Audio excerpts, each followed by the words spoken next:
A eletricidade é uma das formas de energia mais utilizadas pelo homem. Quando acendemos uma lâmpada, ligamos o ventilador ou damos a partida em um veículo, ocorrem alguns fenômenos complexos que podem ser explicados pelas leis físicas.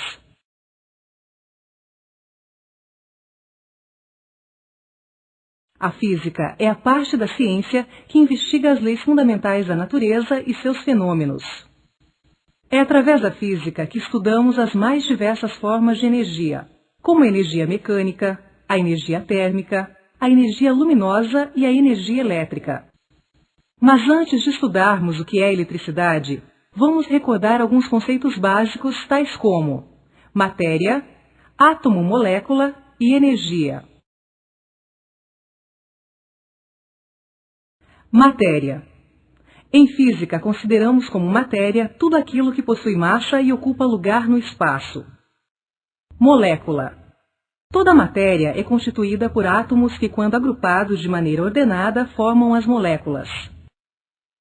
As moléculas são consideradas como a menor parte da matéria e que ainda possui suas propriedades originais.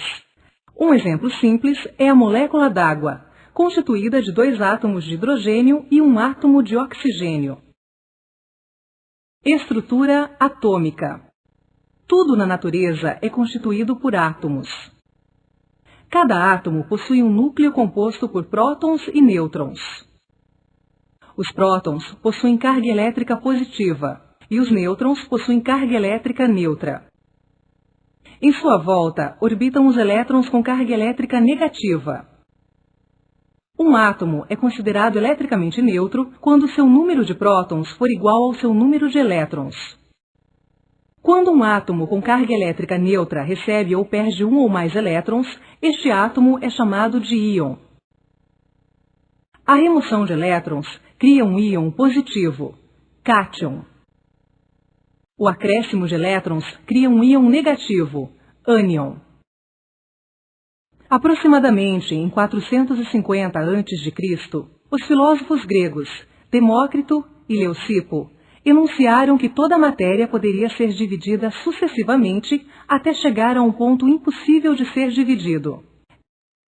Esse ponto eles deram o nome de átomo, que em grego significa o indivisível, onde a significa não e tomos significa parte. Átomo. Todas as matérias sólidas, líquidas ou gasosas são compostas por átomos e até alguns séculos atrás acreditava-se que o átomo não poderia ser dividido. Em 1803, o cientista inglês John Dalton criou um modelo atômico retomando o antigo conceito dos gregos. Toda matéria é constituída por átomos, que são pequenas esferas maciças, indivisíveis e homogêneas. Cada espécie de matéria é formada por um tipo diferente de átomo.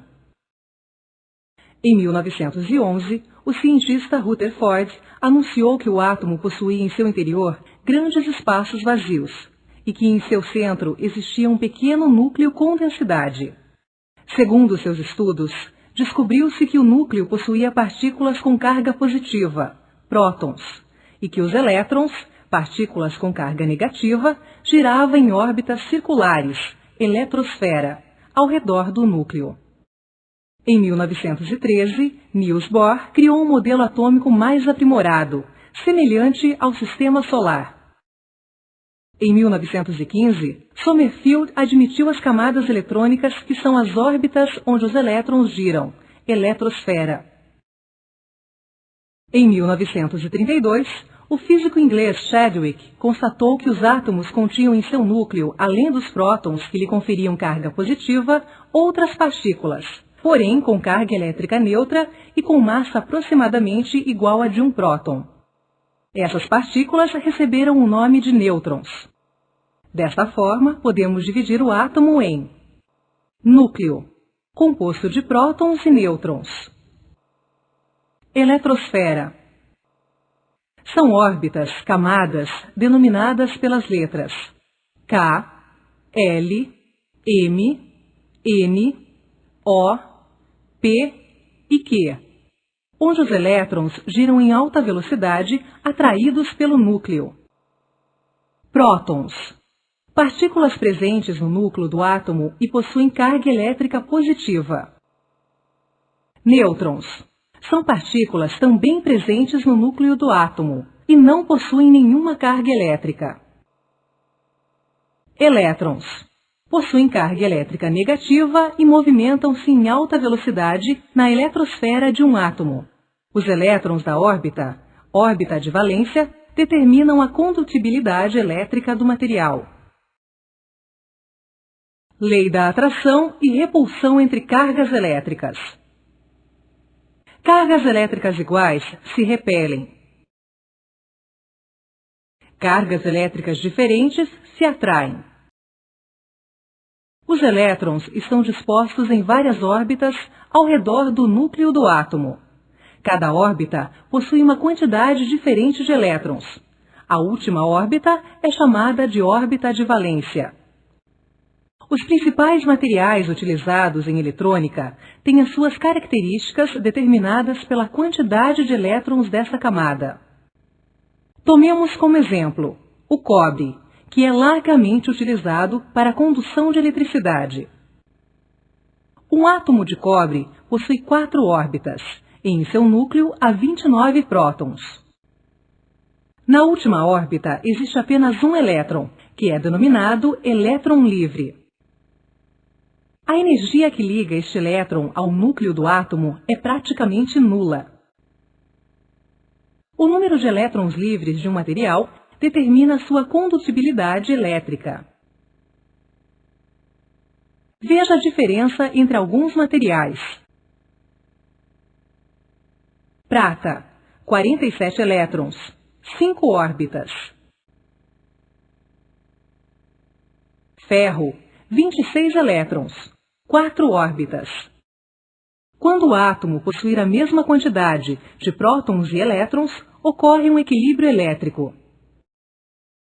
Antes de ocorrer a reação química, os 2 átomos de sódio possuíam o mesmo número de elétrons e de prótons.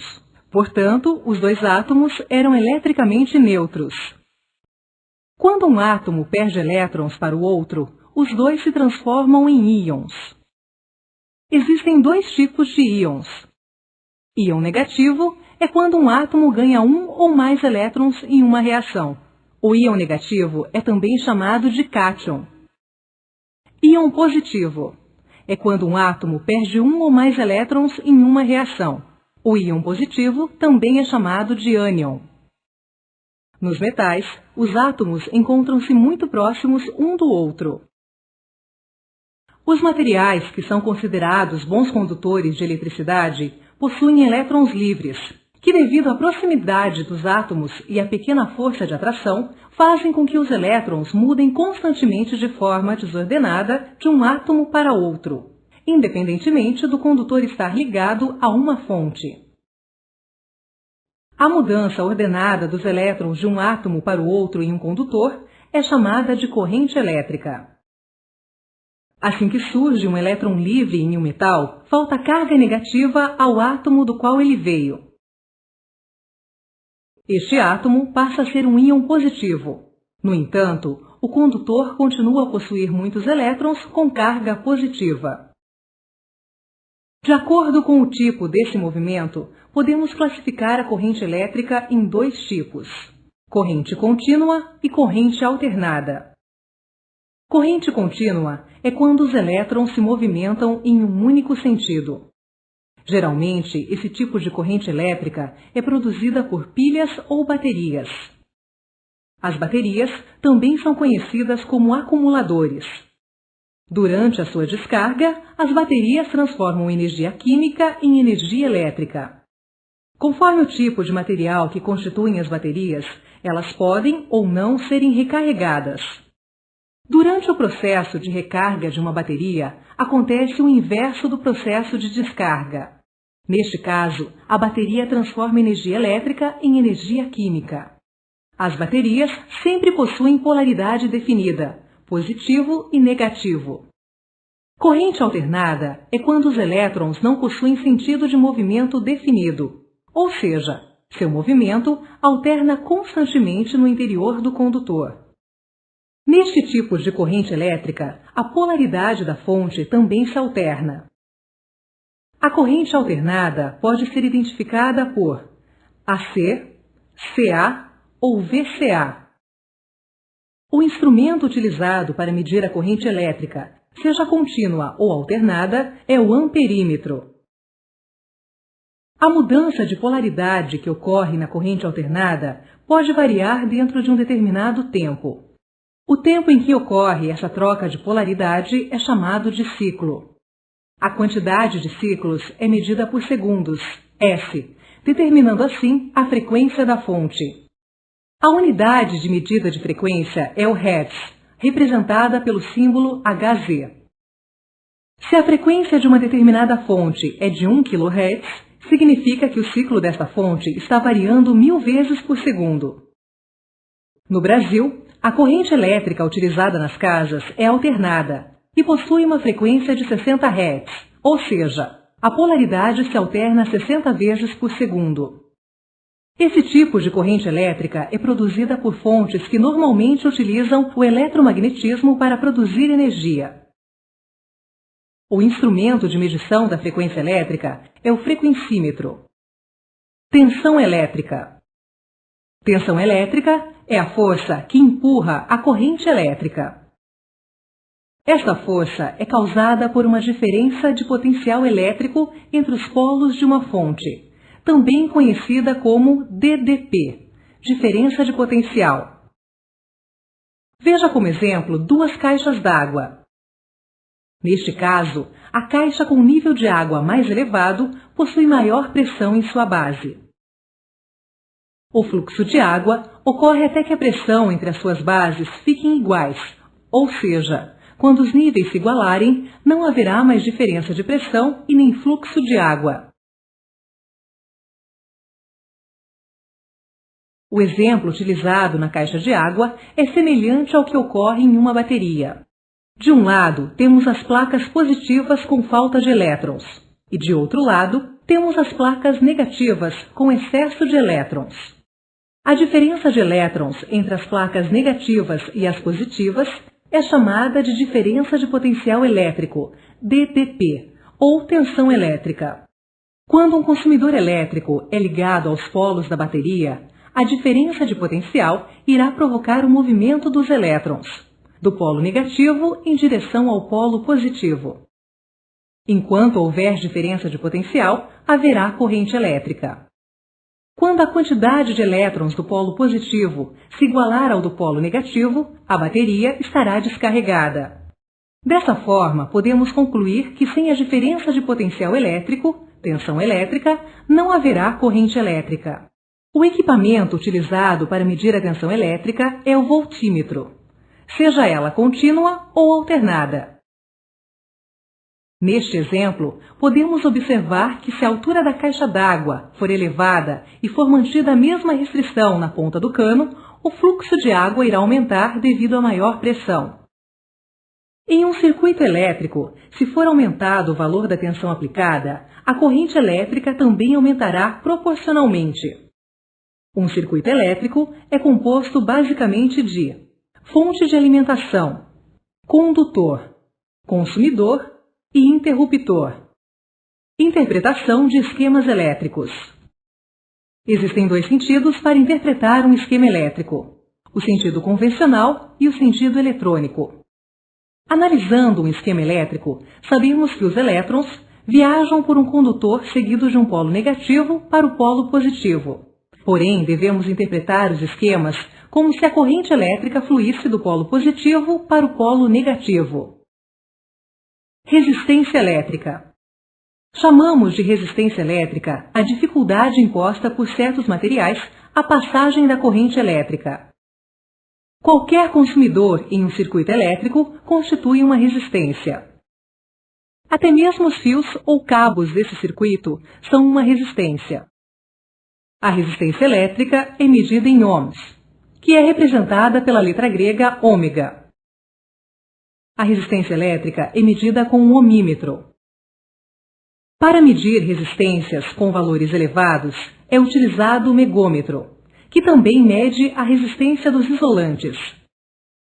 A dificuldade imposta à passagem de corrente elétrica ocorre em virtude da força de atração que o núcleo do átomo exerce sobre os elétrons de sua camada de valência.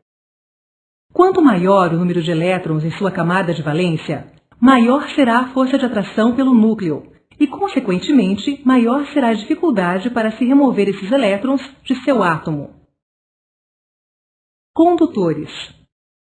Os materiais considerados bons condutores possuem seus elétrons da camada de valência fracamente atraídos ao núcleo, facilitando assim a passagem da corrente elétrica.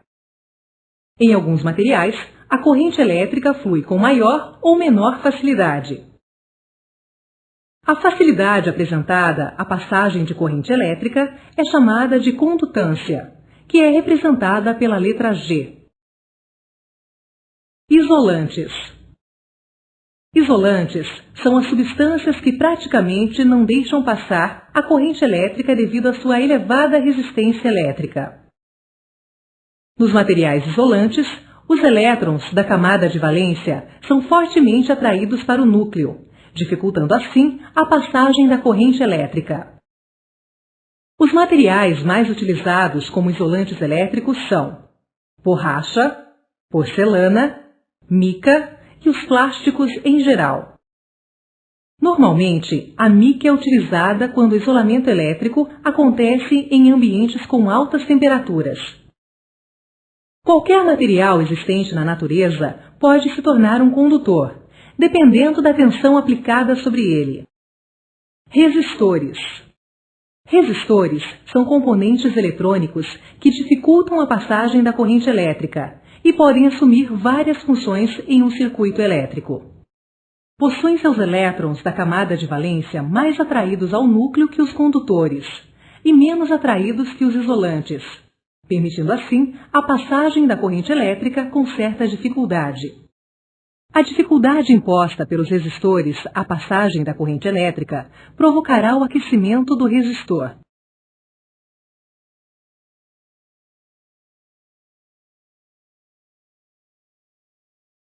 Resistividade. Cada material possui uma dificuldade natural à passagem da corrente elétrica. Essa característica é chamada de resistividade. A resistividade de um condutor é a resistência que ele apresenta quando tem 1 metro de comprimento, área de secção transversal de 1 milímetro quadrado, a uma temperatura de 20 graus Celsius. A resistência elétrica de um condutor pode ser medida com um ohmímetro. Vários fatores influenciam na resistência de um condutor. Na natureza, não existe condutor perfeito, ou seja, todo material oferece uma certa resistência à passagem da corrente elétrica. Porém, esta resistência é influenciada pelos seguintes fatores: natureza do material, temperatura, área de secção transversal e comprimento. Em eletricidade, os materiais são geralmente classificados como bons condutores, maus condutores e semicondutores. Estas características são basicamente determinadas pela própria natureza dos materiais. A unidade de medida da resistividade é ohms, dividida por metro, e é representada pela letra grega Rho.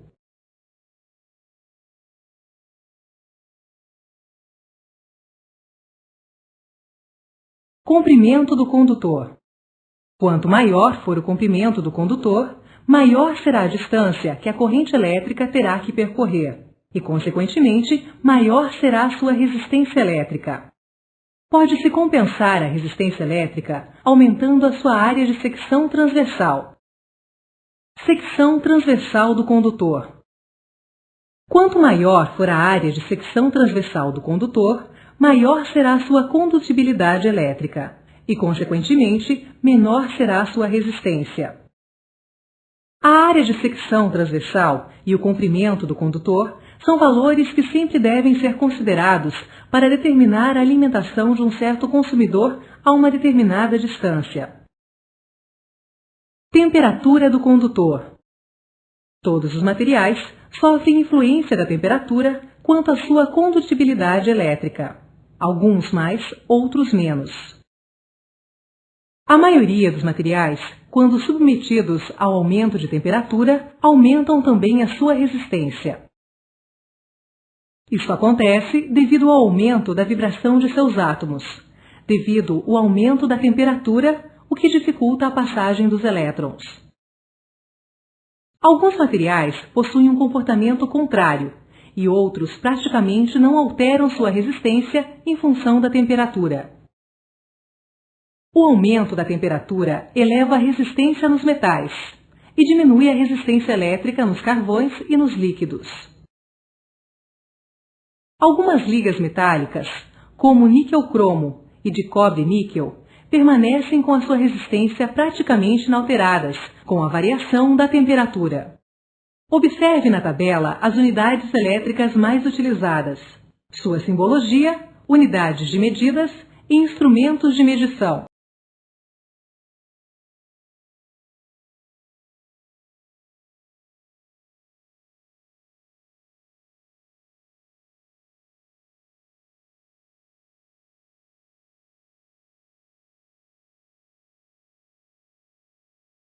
Primeira lei de Ohm. Depois de muitos testes e experimentos, o cientista George Ohm chegou à seguinte conclusão: a corrente de um circuito elétrico é diretamente proporcional à tensão e inversamente proporcional à resistência. Dessa forma, é possível calcular a resistência elétrica de um consumidor em um circuito elétrico, tendo como base os valores de tensão e corrente elétrica do circuito, onde U igual tensão elétrica, medida em volts, I igual corrente elétrica, medida em amperes, R igual resistência elétrica, medida em ohms.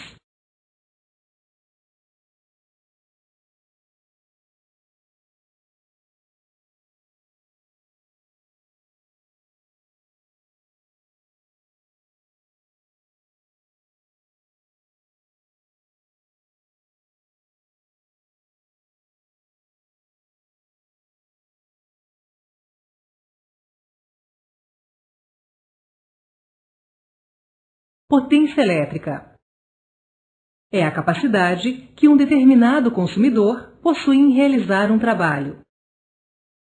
A função de um consumidor é transformar energia elétrica em outro tipo de energia. Exemplos de transformações: ferro de passar roupas transforma energia elétrica em energia térmica.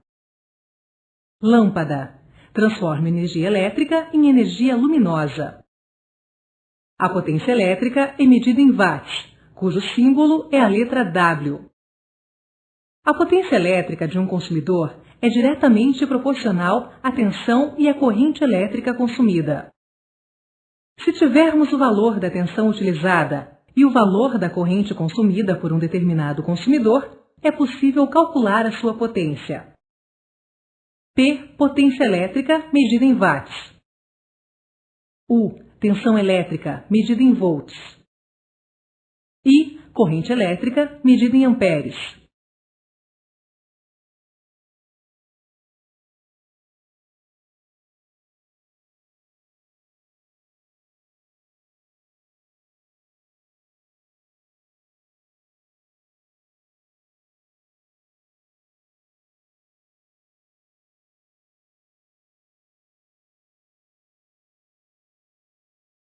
Circuito elétrico.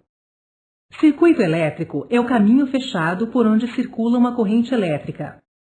Um circuito elétrico é composto basicamente pelos seguintes componentes: fonte, fornece a tensão e a corrente elétrica necessária para o funcionamento do circuito elétrico. Condutor, conduz a corrente elétrica da fonte para o consumidor. Normalmente, esta condução é feita através de fios ou cabos. Consumidor, transforma a energia elétrica fornecida pela fonte em trabalho. Interruptor ou dispositivo de manobra. Abre ou fecha o circuito elétrico. Um circuito elétrico pode estar aberto ou fechado. Circuito aberto é quando o circuito possui alguma interrupção e a corrente elétrica gerada pela fonte não passa pelo consumidor, retornando à própria fonte. Neste caso, dizemos que o circuito está desligado. Circuito fechado. É quando não existe interrupção e a corrente elétrica gerada pela fonte passa pelo consumidor e retorna para a própria fonte. Neste caso, dizemos que o circuito está ligado.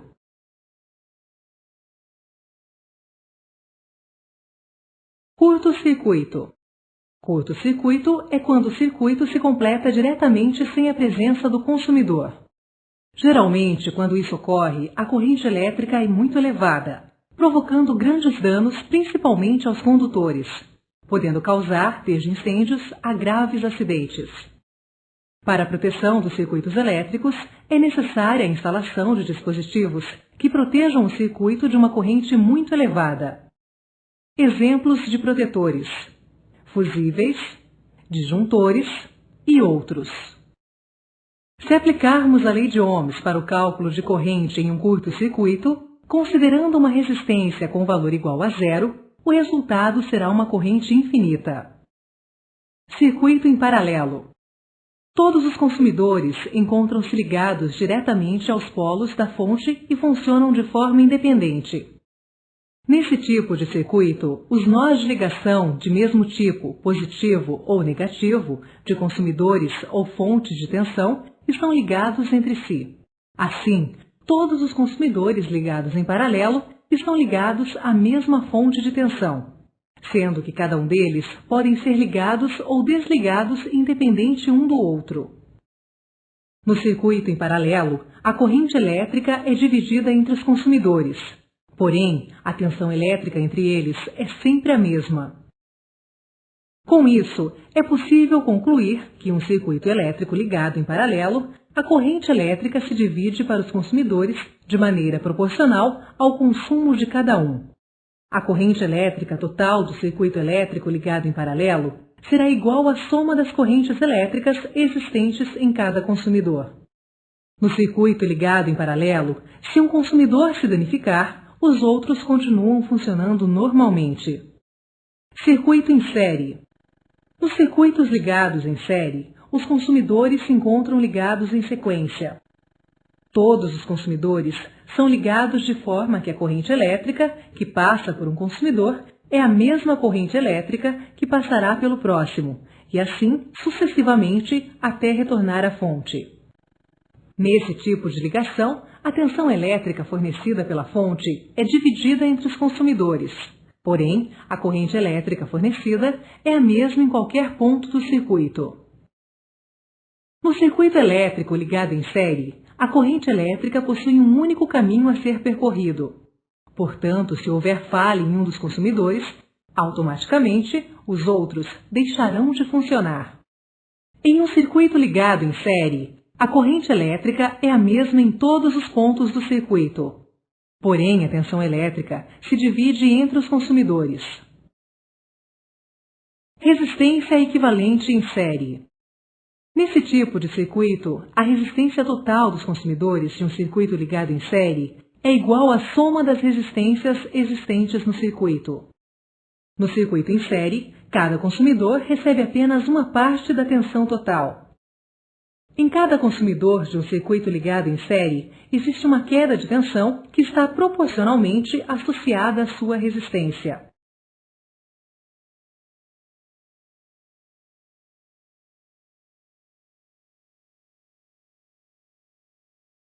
No circuito em série, cada consumidor recebe apenas uma parte da tensão total. Neste exemplo, temos uma tensão de 12 volts, que está sendo dividida entre 3 consumidores. Observe que para que a tensão seja dividida igualmente entre eles, é necessário que cada consumidor possua a mesma resistência independentemente do valor. No circuito em série, a tensão total é dividida entre os consumidores. Lei de Kirchhoff. Em um circuito em série, a soma das tensões geradas é igual à soma das tensões consumidas. O ponto de tensão mais elevada no circuito corresponde ao consumidor com maior resistência elétrica. Maior resistência, maior tensão. Menor resistência, menor tensão. Em um circuito fechado, a soma das tensões geradas é igual à soma das tensões consumidas. Em um circuito ligado em série, A tensão mais elevada corresponde ao consumidor com maior resistência elétrica.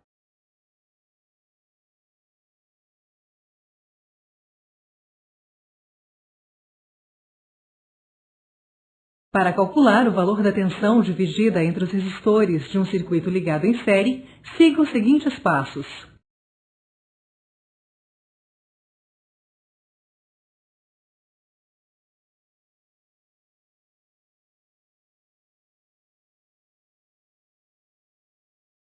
Primeiro, determine a resistência total do circuito, ou resistência equivalente.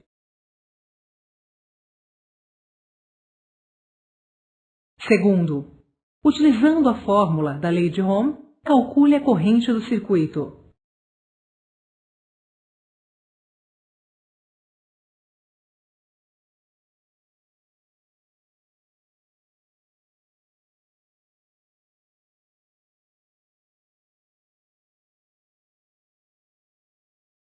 Terceiro, com base no valor da corrente do circuito, aplique novamente a lei de Ohm e determine a tensão em cada resistor.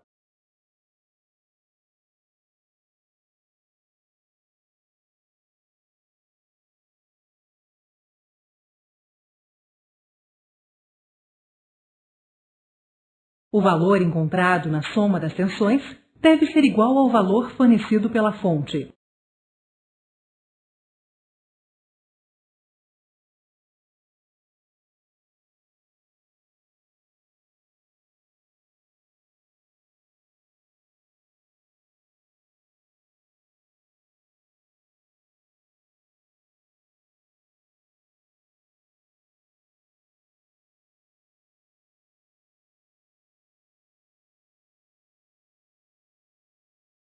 Circuito misto é um circuito que possui consumidores ligados em série e em paralelo. A resistência equivalente de um circuito misto pode ser determinada substituindo as ligações em série e em paralelo pelas resistências equivalentes correspondentes. Este método de simplificar o circuito deve ser feito até o circuito se tornar uma simples ligação em série ou em paralelo. Veja um exemplo do cálculo da resistência equivalente em um circuito misto. Para isso, pressione o botão Calcular.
Ligado em série com o circuito a ser protegido, o fusível é um dispositivo de segurança indispensável para o circuito elétrico.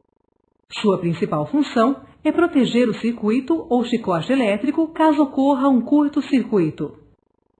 O fusível é um condutor com valor limitado à passagem de corrente. Caso este valor limitado seja ultrapassado, o excesso de corrente elétrica irá provocar um rápido aquecimento, elevando a temperatura ao ponto de fusão do filamento condutor do fusível, causando a sua queima e, consequentemente, a interrupção da passagem da corrente elétrica no circuito. O fusível somente será eficiente e funcionará corretamente se estiver dimensionado corretamente para o circuito a ser protegido. Para ser eficiente, o fusível deverá interromper a passagem da corrente elétrica no circuito ao menor sinal de sobrecarga elétrica. Porém, para que isso ocorra, o fusível deve ser calculado de forma correta.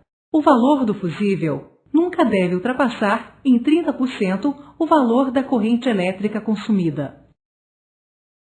Veja o exemplo de cálculo para aplicação de um fusível, sendo que IF, corrente máxima suportada pelo fusível em amperes, A.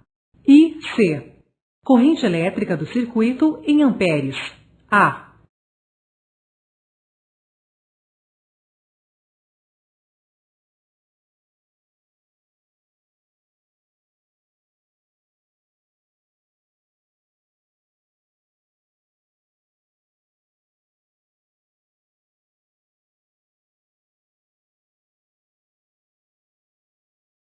Atenção!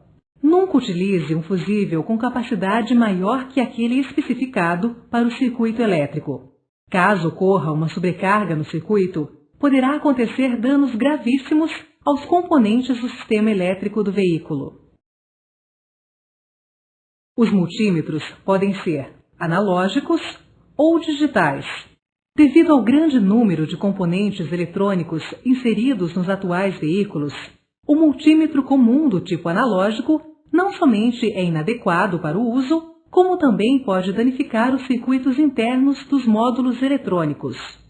Os medidores analógicos e as lâmpadas de teste, devido à sua baixa impedância, resistência elétrica, exigem uma grande quantidade de corrente elétrica para que possam executar as medidas. Esta alta corrente pode danificar alguns circuitos eletrônicos. O multímetro digital possui uma impedância, resistência, de entrada muito alta. Isso significa que o medidor irá exigir um baixíssimo sinal de corrente elétrica do componente que está sendo testado. Além disso, ele proporciona medições precisas e não danifica os circuitos digitais. Alguns multímetros são direcionados à linha automotiva, que facilitam os diagnósticos de falhas. Multímetro é um conjunto de aparelhos de medição composto basicamente de voltímetro, amperímetro, ohmímetro.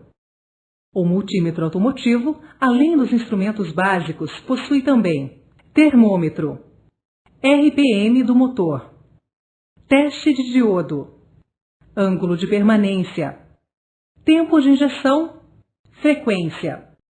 O multímetro deve ser usado com muita atenção por parte do técnico, pois possui vários aparelhos em um único equipamento. Cada aparelho características diferentes, e uma ligação incorreta pode danificar todo o conjunto ou equipamento que está sendo testado.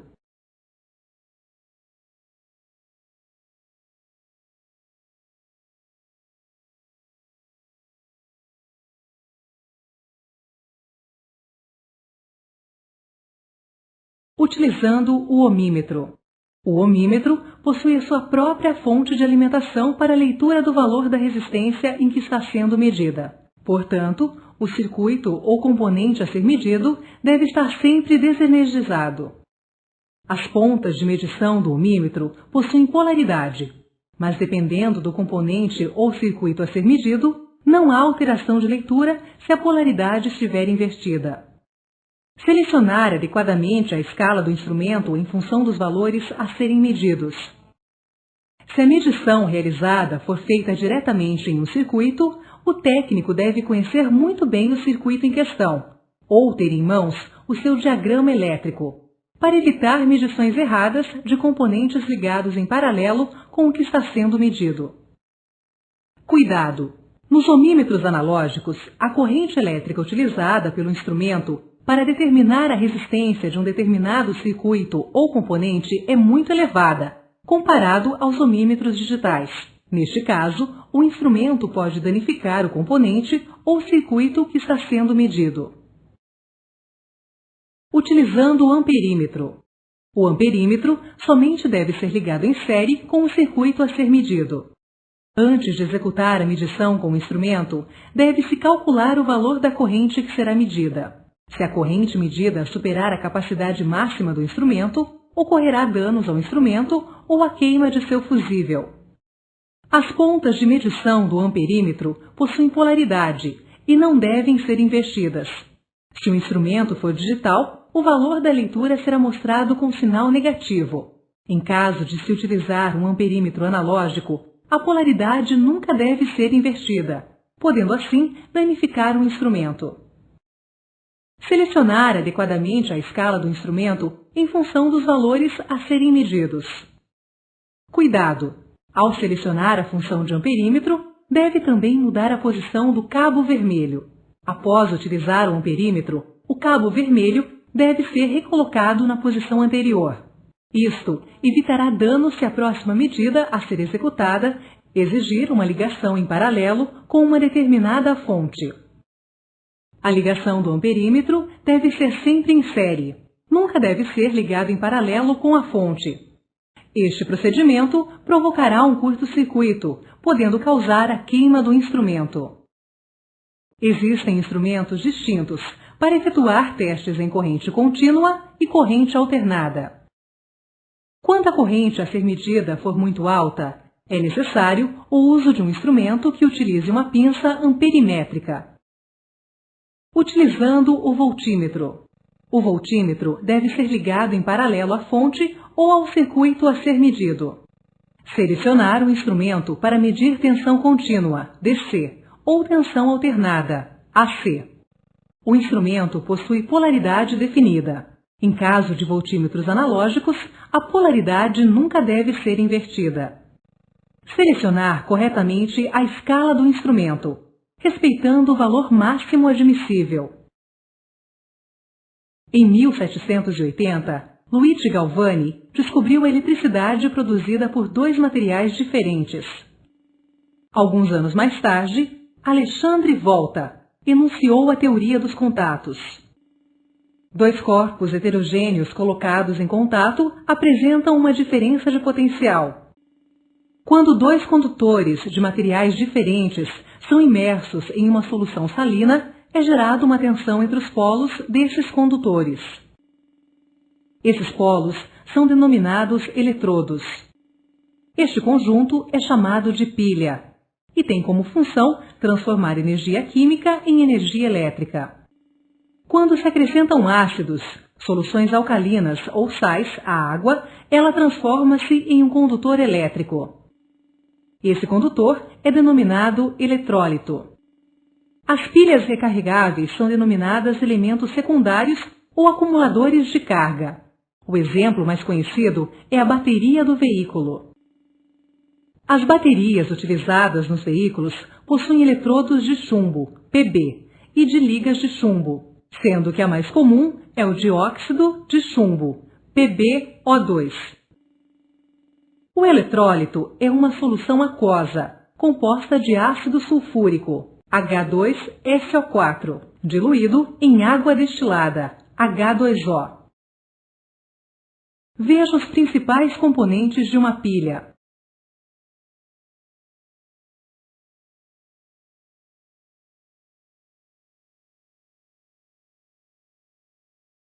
Veja os principais componentes de uma bateria automotiva.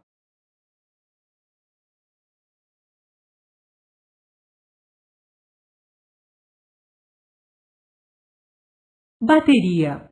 A bateria também é conhecida como acumulador. As baterias automotivas são constituídas de 6 células conhecidas também como elementos. Cada célula produz 2,1 volts que são interligados. Estes elementos são ligados em série através de conectores internos ou externos à bateria.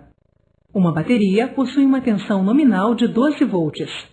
Porém, se a bateria estiver com sua carga completa, a tensão real será de 12,6 volts. Quando uma bateria é descarregada, a corrente flui do polo negativo para o polo positivo. Os íons de hidrogênio, H, passam para a placa positiva, onde se ligam ao oxigênio, O, para formar a água, H2O. Os íons de sulfato, SO4, ligam-se ao chumbo, formando sulfato de chumbo, PbSO4. Quando a bateria está descarregada, a densidade do eletrólito cai, devido à reação do sulfato com as placas. Quando uma bateria é carregada, a corrente flui do polo positivo para o polo negativo. Os íons de oxigênio passam para a placa negativa, desalojando os íons de sulfato, SO4, e ligando-se ao dióxido de chumbo, PbO2. Simultaneamente, os íons de sulfato, SO4, saem da placa negativa e regressam ao eletrólito. Assim, as placas negativas passam novamente a ser chumbo, Pb. Quando a bateria está carregada, a densidade do eletrólito aumenta, devido ao retorno do sulfato à solução. Densímetro. Através do princípio de densidade, peso específico, durante os processos de carga ou descarga, a densidade do eletrólito é alterada. Através do densímetro, hidrômetro, podemos determinar o estado de carga da bateria. 1 litro de ácido sulfúrico pesa em torno de 1.800 gramas. 1 litro de água destilada pesa 1.000 gramas. Como o eletrólito é composto por 36% de água e 64% de ácido, esta mistura pesa entre 1.260 gramas e 1.270 gramas. Quanto maior for a densidade do eletrólito, maior será a carga da bateria. O estado de carga de uma bateria também pode ser determinado com o uso de um voltímetro digital, medindo-se a tensão em aberto da bateria, ou seja, a bateria deve estar desligada do circuito elétrico do veículo. Observe o gráfico de estado de carga da bateria.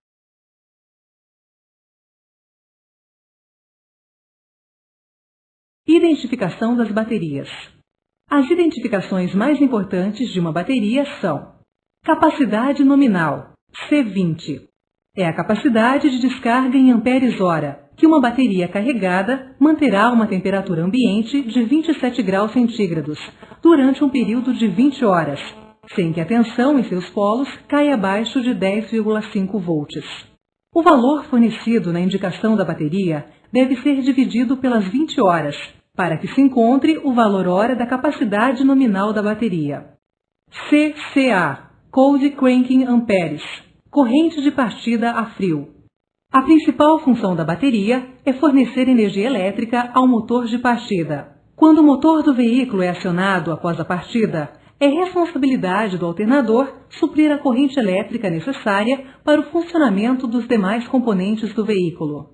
Para que isso seja possível, é necessário que a bateria suporte a grande descarga de corrente durante a partida, principalmente em ambientes muito frios. Esse teste é efetuado medindo a descarga da bateria a uma temperatura de menos 1,8 graus centígrados, durante um período de 30 segundos, sem que a tensão em seus polos caia abaixo de 7,2 volts. Polaridade. É a localização dos polos da bateria do polo positivo da bateria.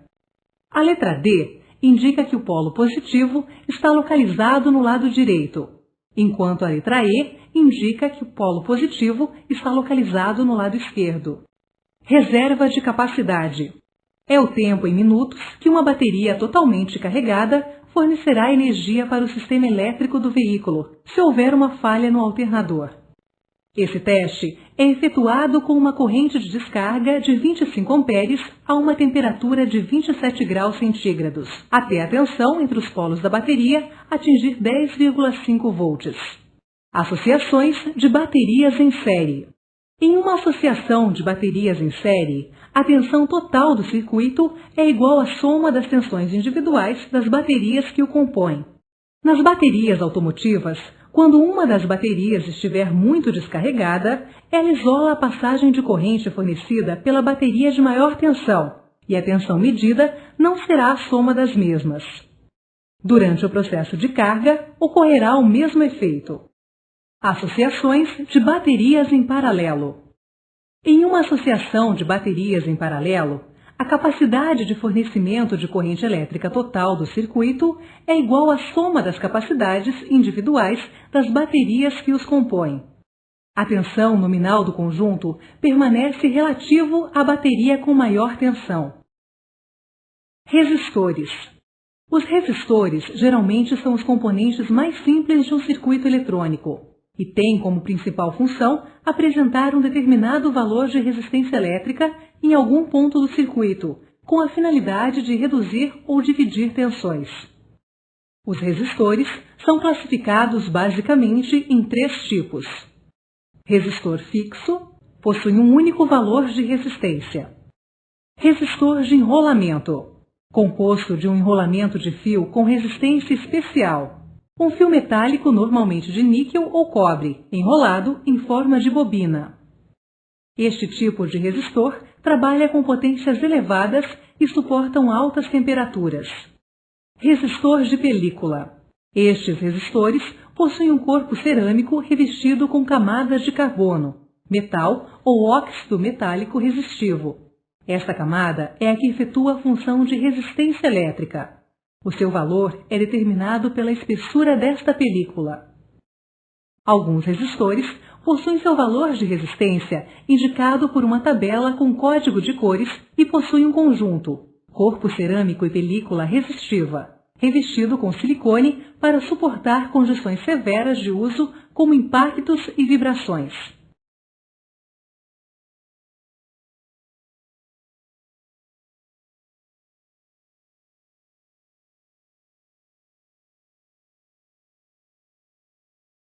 Resistores de alta precisão. Esse tipo de resistor é fabricado por processos especiais e possui tolerâncias muito baixas, sendo que em alguns casos pode chegar a 0,1%. Geralmente, são utilizados em circuitos que exigem elevada precisão e confiabilidade, tais como equipamentos de teste. Resistores variáveis. São resistores cuja resistência é alterada através de uma ação mecânica externa. Potenciômetro, reostato ou trimpote. Possuem um contato deslizante, que move-se sobre uma trilha resistiva, podendo ser composta de um resistor especial ou um enrolamento de fio. Os potenciômetros geralmente são utilizados em circuitos que necessitem de um divisor de tensão, na maioria dos casos, em sistemas com gerenciamento eletrônico. Os trimpotes são semelhantes aos potenciômetros, porém, sua resistência é ajustada com o auxílio de uma chave fenda para um determinado valor que deve permanecer constante ao longo do seu funcionamento. Resistor NTC. NTC, sigla em inglês de Negative Temperature Coefficient, coeficiente negativo de temperatura. Recebe esse nome devido ao fato da sua resistência elétrica diminuir conforme o aumento da temperatura. Esse fenômeno ocorre devido à característica de algumas ligas ou materiais semicondutores que conduzem melhor a corrente elétrica quando são aquecidos. Os resistores do tipo NTC são muito utilizados em sensores de circuitos eletrônicos, que medem a variação da temperatura ou que necessitem de informações graduais da temperatura, como um sinal de controle, como, por exemplo, sistemas de injeção eletrônica de combustível e indicadores de temperatura. O resistor do tipo PTC. PTC, sigla em inglês de Positive Temperature Coefficient, coeficiente positivo de temperatura. Possui uma resistência elétrica que aumenta com a elevação da temperatura. Os resistores do tipo PTC são geralmente utilizados em circuitos de proteção contra superaquecimento, como, por exemplo, em velas incandescentes. Resistor sensível à luz, LDR. LDR, sigla em inglês de Light Dependent Resistor, resistor dependente de luz. É um resistor que altera sua resistência elétrica de acordo com a luminosidade do ambiente em que estão expostos. São utilizados principalmente em controle de luminosidade, em câmeras fotográficas, sistemas de alarme, controle de abertura de portas, entre outros. Strain gauge, também conhecidos como extensores, são resistores que variam sua resistência conforme a variação de sua forma física. Esse tipo de resistor é muito utilizado em componentes eletrônicos que efetuam medições de pressão. Semicondutores. São materiais que possuem 4 elétrons em sua camada de valência. Esta característica permite a ligação com mais 4 outros átomos de forma compartilhada. Esses átomos tendem a se agrupar em um arranjo cristalino, onde cada átomo se combina com mais outros 4. Dessa forma, cada elétron passa a pertencer simultaneamente a 2 núcleos. Por esse motivo, apresentam características de isolantes ou condutores. Esse tipo de material pode ser alterado ao ser introduzido em sua estrutura cristalina outro material, conhecido como elemento estranho. Este processo é chamado de dopagem dos semicondutores.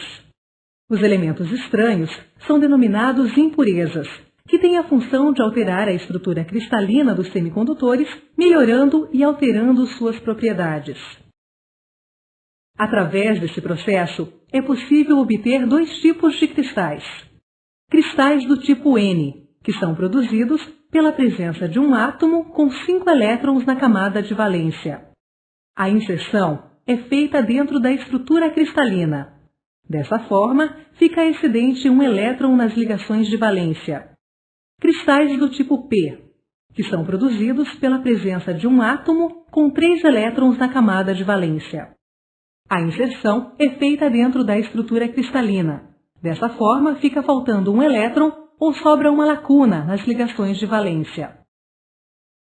Junção dos cristais PN. Se for aplicada uma tensão na junção PN, poderá ocorrer 2 alterações conforme a polaridade. Se o condutor P estiver ligado ao polo positivo e o condutor N ao polo negativo, a barreira de potencial desaparece, permitindo a passagem da corrente elétrica através da junção.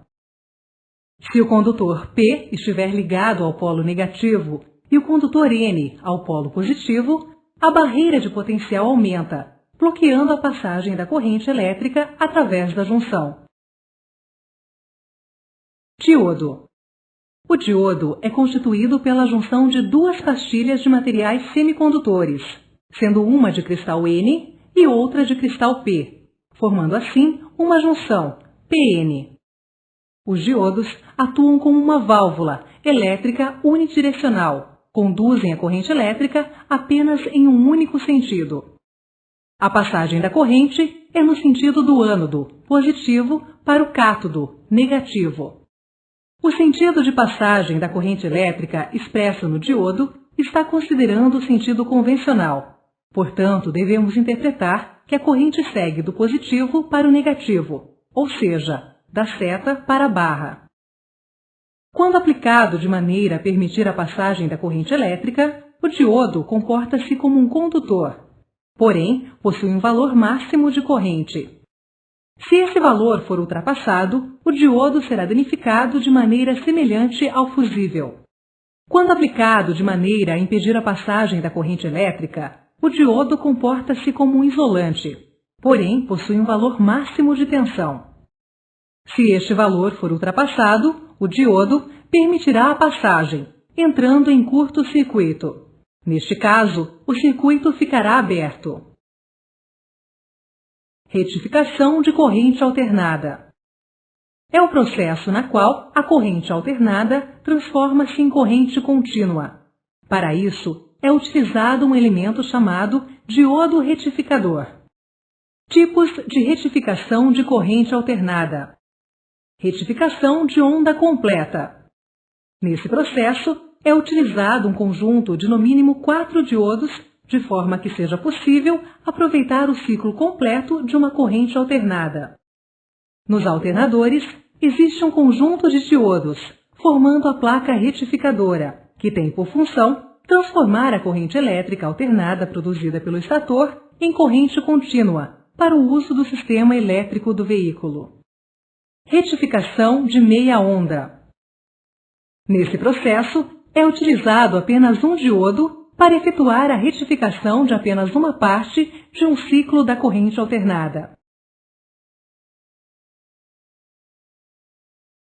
Diodo Zener. O diodo Zener possui o mesmo princípio de funcionamento de um diodo comum. Conduz corrente no sentido da seta e bloqueia no sentido contrário. No sentido de bloqueio, Quando a tensão elétrica exceder o valor de ruptura da barreira de potencial, denominada de tensão Zener, o diodo conduzirá a corrente elétrica no sentido contrário. Por essa característica, o diodo Zener é muito utilizado em circuitos reguladores, estabilizadores de tensão e circuitos de proteção contra sobretensão.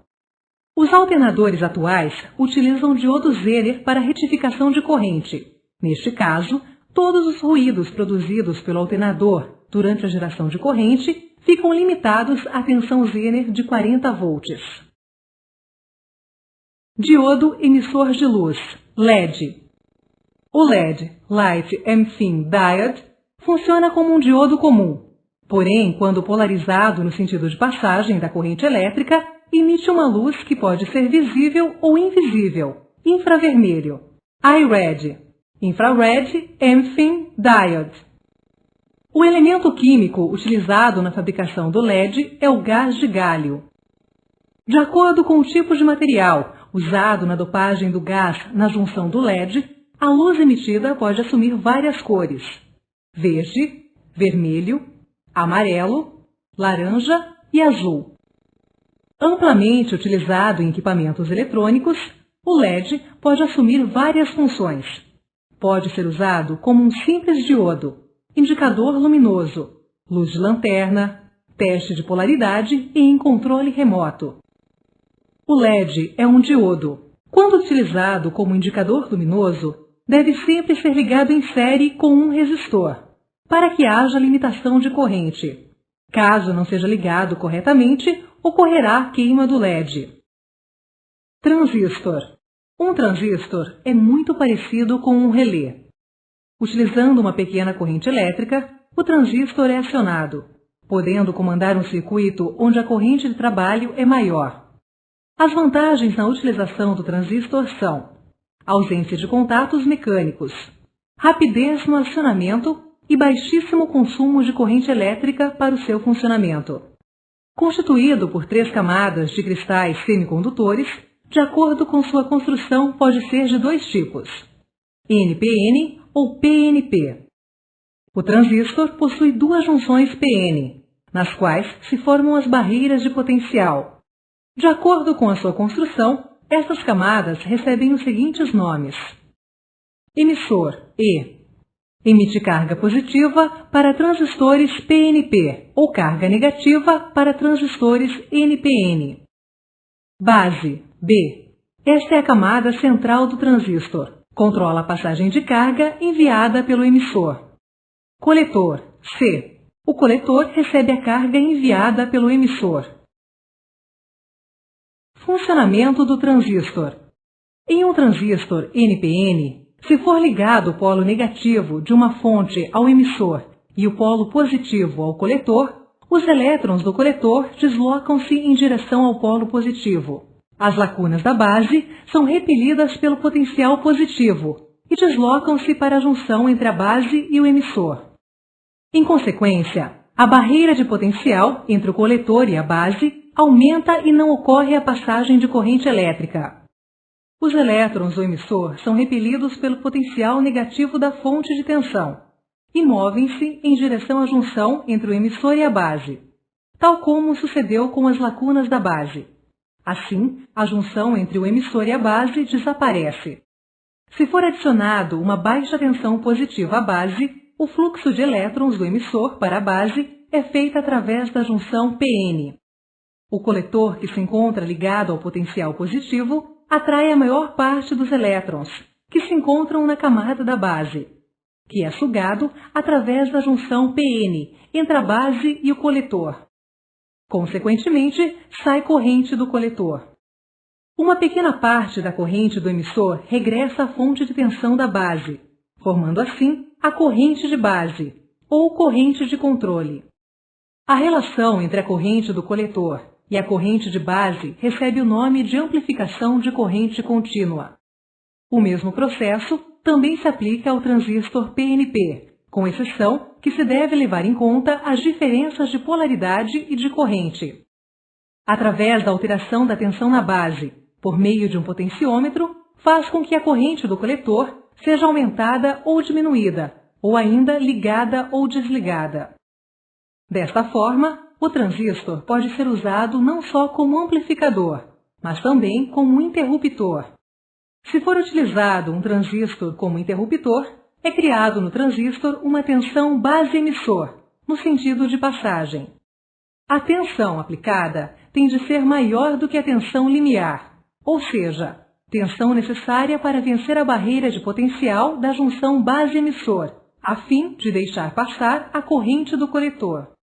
Assim sendo, o consumidor deve ser ligado ao coletor. Nos veículos, o transistor é usado na maior parte das aplicações como interruptor, pois não se baseia na abertura e fechamento de contatos, constituindo um interruptor extremamente rápido e isento de desgaste. Além disso, ele pode possuir diversos formatos, de acordo com o tipo de aplicação para o qual são indicados. Em circuitos que possuem um elevado consumo de corrente elétrica, ele pode ser equipado com um dissipador de calor, para evitar a queima da junção por superaquecimento.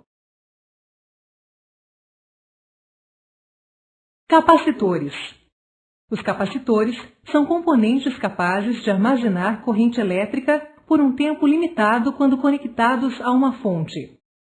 Caso a fonte seja removida, a carga permanece armazenada nas placas internas do capacitor e podem ser descarregadas quando aplicado um elemento consumidor na sua saída. Internamente, os capacitores são compostos por dois materiais condutores, as armaduras ou placas, que são separados por um material isolante, chamado de dielétrico, cuja função é impedir que a corrente elétrica circule por entre as placas.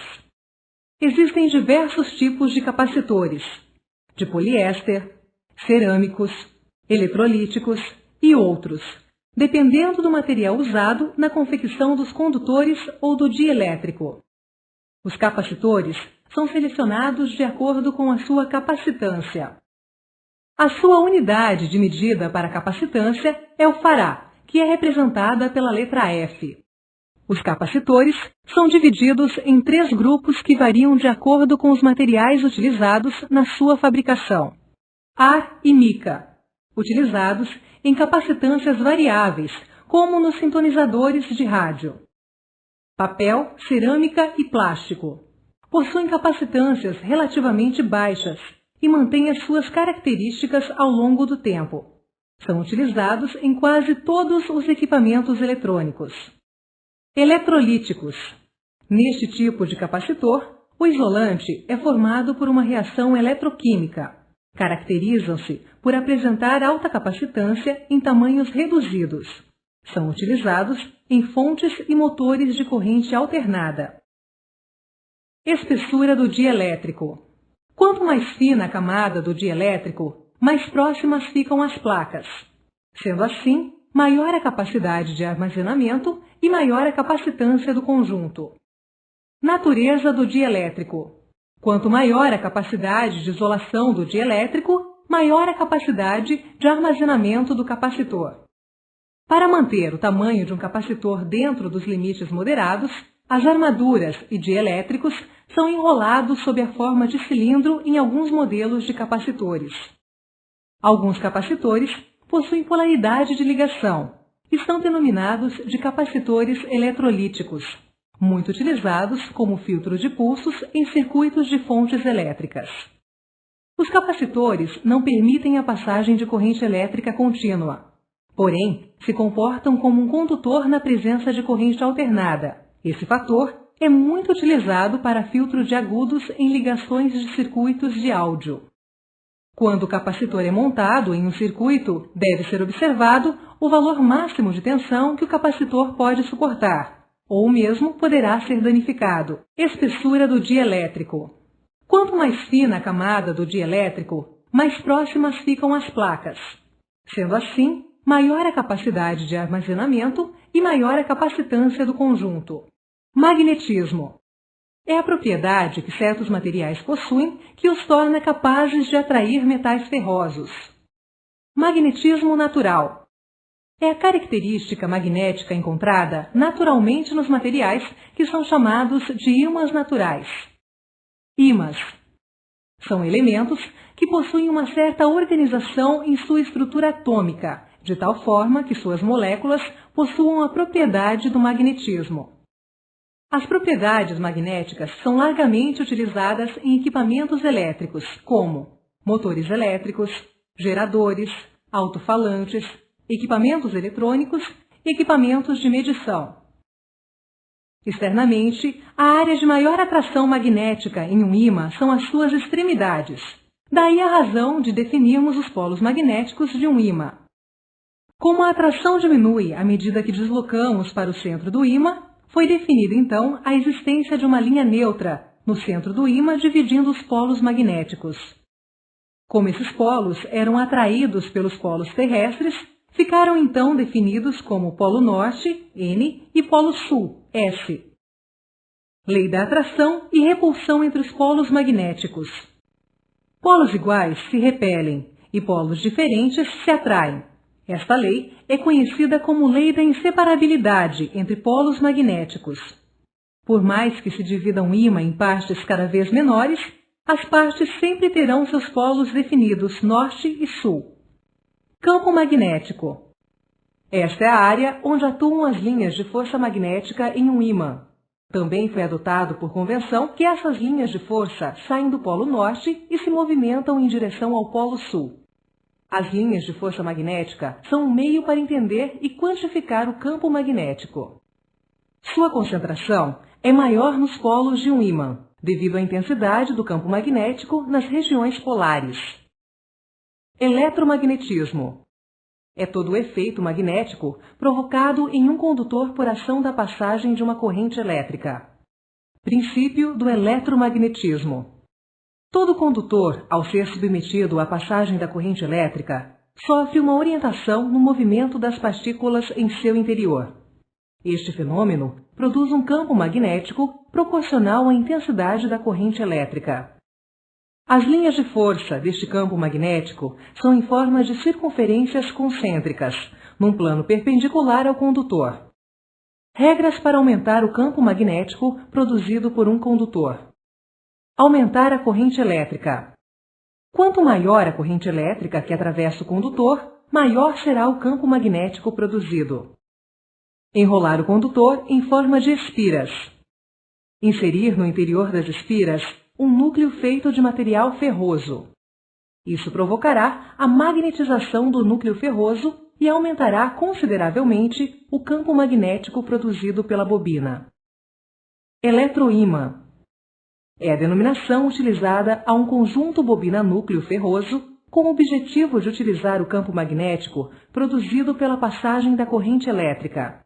Tais conjuntos são utilizados em relés, buzinas, travas de portas, dispositivos para corte de combustível, entre outros.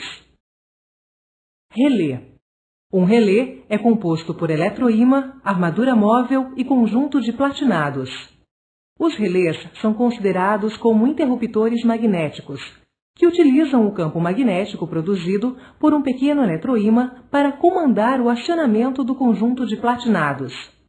O relé é muito utilizado para aproximar o consumidor da fonte, diminuindo assim o percurso percorrido pela alta corrente e eliminando as possíveis perdas. O relé trabalha basicamente com dois circuitos. Circuito de comando, que utiliza a corrente baixa e serve apenas para atrair os contatos elétricos do circuito de serviço. Circuito de serviço, onde percorre toda a corrente elétrica necessária para acionar um determinado consumidor.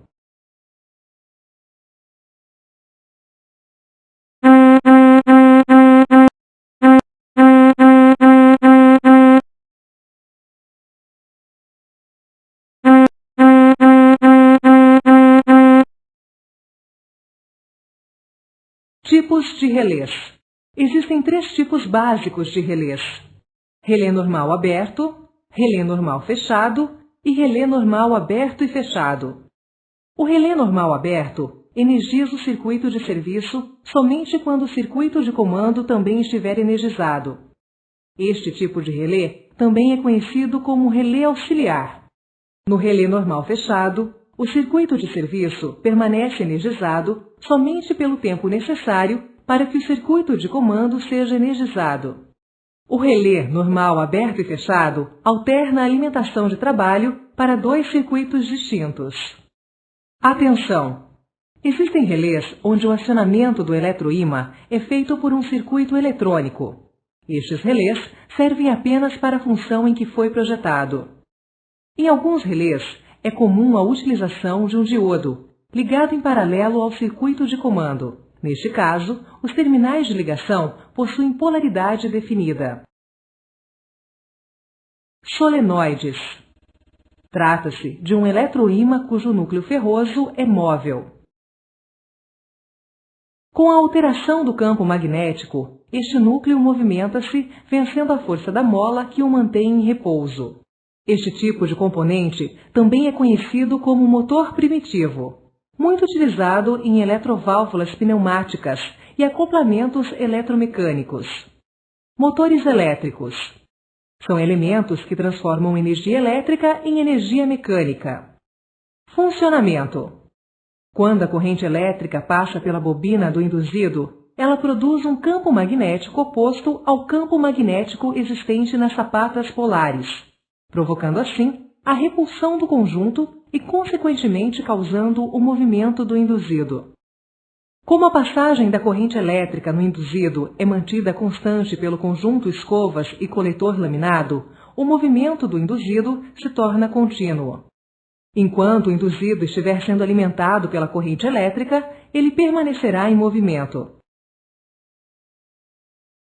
Veja os principais componentes do motor de partida.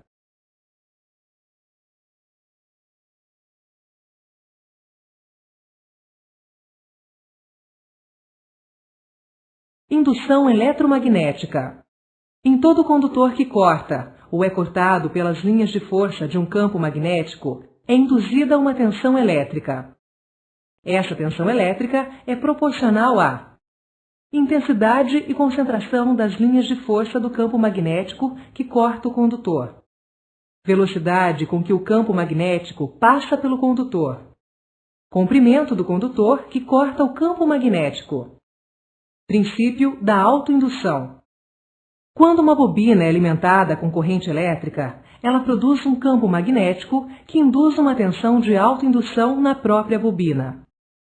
Essa tensão autoinduzida é prejudicial a componentes eletrônicos e pode causar a queima de circuitos digitais. Por esse motivo, alguns relés e solenoides, utilizados em sistemas com gerenciamento eletrônico, possuem um diodo ou um resistor para a descarga da tensão induzida, impedindo o seu retorno para o módulo. Em alguns casos, esses componentes possuem polaridade de ligação e não devem ser ligados de maneira incorreta, ou podem danificar o módulo de comando eletrônico. Indução eletromagnética. Em todo condutor que corta ou é cortado pelas linhas de força de um campo magnético, emissor de pulsos indutivos. São constituídos de dois conjuntos de bobinas, chamados de enrolamento do primário e enrolamento do secundário, que são enroladas em torno de um núcleo ferroso laminado.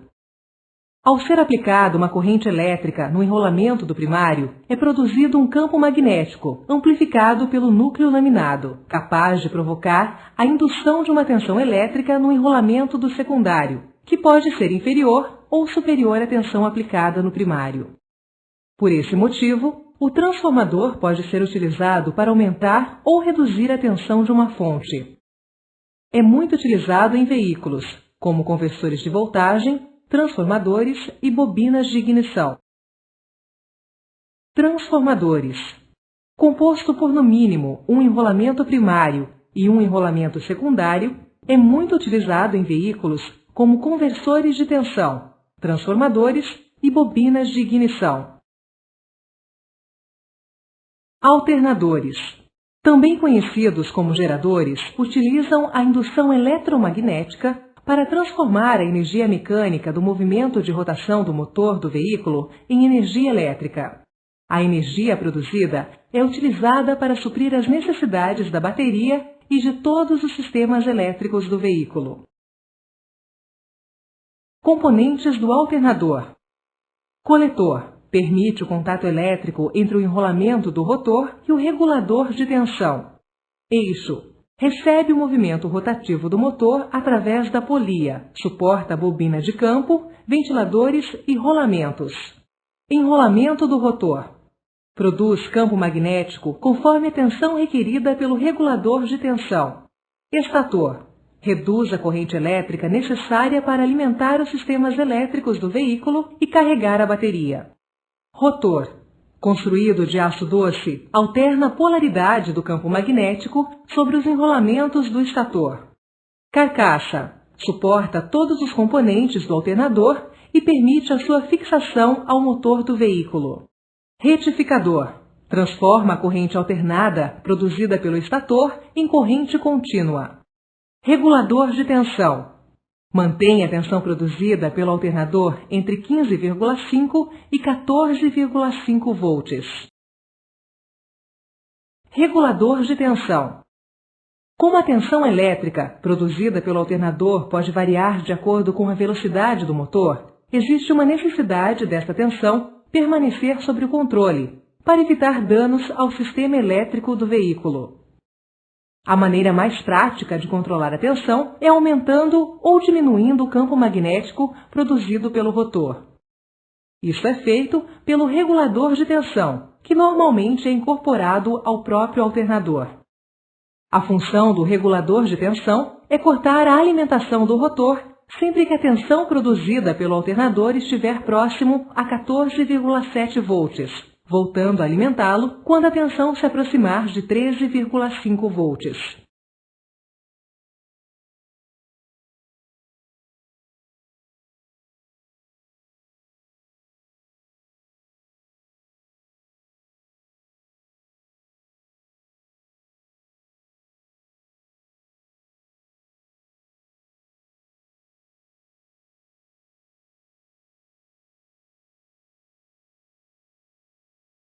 Motor de partida. Tem como função produzir um movimento inicial no motor do veículo, fazendo assim com que todos os sistemas do motor entrem em funcionamento dando continuidade ao seu movimento. O motor de partida é composto basicamente por um motor elétrico de corrente contínua, relé de acionamento e conjunto de engrenamento. Seus componentes são: carcaça dianteira, acopla o motor de partida ao motor do veículo. Pinhão, transmite o movimento giratório do motor de partida à cremalheira do motor do veículo. Engrenagem roda livre, evita que haja sobregiro no motor de partida no momento em que o motor do veículo entra em funcionamento e o motor de partida ainda permanece acoplado. Alavanca de engate. Redireciona o movimento do êmbolo do impulsor para o pinhão do motor de partida. Engrenagens planetárias. Trabalham em uma caixa de redução cujo objetivo é aumentar a força produzida pelo motor de partida. Solenoide. Liga o motor de partida e movimenta o pinhão para o engrenamento com a cremalheira do motor do veículo. Induzido. Construído de aço laminado, possui à sua volta várias bobinas de fio grosso, que produzem campo magnético contrário ao produzido pelas bobinas de campo. A força de atração e repulsão entre o induzido e as bobinas do campo fazem com que haja movimento no motor de partida. Comutador. Trabalha em contato com as escovas de carvão, ligando e desligando as bobinas do induzido. Escovas de carvão. Transmitem corrente elétrica para o comutador em movimento. Solenoide, também conhecido como relé de partida, possui basicamente duas funções: ligar o motor de partida e impulsionar o pinhão para o engrenamento com a cremalheira do motor do veículo. Sapata de polo. Fixa as bobinas de campo à caixa de polo e direciona o campo magnético produzido. Caixa de polo. Aloja o conjunto de sapatas de polo e bobinas de campo. Enrolamento de excitação, conhecido como bobinas de campo, possui um conjunto de 4 bobinas que produzem campo magnético contrário ao produzido pelo induzido. As forças de atração e repulsão produzidas pelo conjunto movimentam o motor de partida. Mancal do comutador. Centraliza o induzido e absorve os impactos produzidos durante o engate do pinhão.